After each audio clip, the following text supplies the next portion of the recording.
चीन की गोद में बैठे मालदीव के राष्ट्रपति मोहम्मद मुइज्जू को अब करारा जवाब मिलने जा रहा है।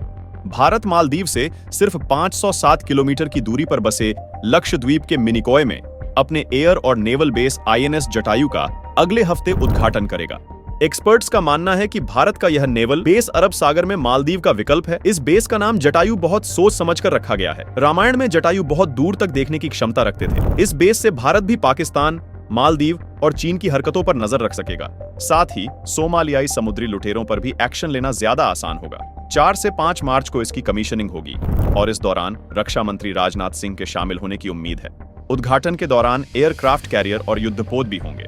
भारत का सबसे एडवांस विमान राफेल भी यहां तैनात किया जा सकता है। हिंद महासागर में व्यापार की सुरक्षा के लिए भी ये बेस काफी जरूरी है। साथ ही मालदीव में आई मुइज्जू सरकार के बाद भारत के लिए उसके करीब बेस बनाना जरूरी हो गया है, क्योंकि मालदीव में चीन का प्रभाव बढ़ रहा है और यही हमारे लिए असली खतरा है। इस आर्टिकल को देखिए, जिसमें इंटरनेशनल मॉनेटरी फंड यानी आईएमएफ ने चेतावनी दी है कि चीन का कर्ज मालदीव पर बढ़ता जा रहा है। मालदीव को हाई डेट रिस्क की कैटेगरी में आईएमएफ ने रखा है, यानी एक समय ऐसा आएगा जब मालदीव कर्ज नहीं चुका सकेगा। आज के समय भले ही मोहम्मद मुइज्जू सत्ता में है, लेकिन कल को वो सत्ता से बाहर चले गए तो भी मालदीव की सरकार को कर्ज लौटाना पड़ेगा।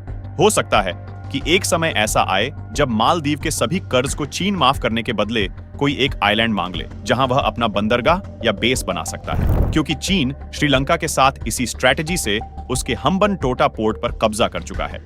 मालदीव भी चीन की स्ट्रिंग ऑफ पर्ल्स की स्ट्रैटेजी का हिस्सा हो सकता है, जिसका मकसद भारत को चारों ओर से घेरना है। म्यांमार, श्रीलंका और पाकिस्तान में चीन के बंदरगाह हैं। अगर मालदीव में भी चीन की एंट्री होती है तो भारत के लिए जटायु बेहद महत्वपूर्ण होगा। आप इस पर क्या सोचते हैं, कमेंट में बताइए। वीडियो को लाइक कीजिए और वर्ल्ड नाउ को सब्सक्राइब कीजिए।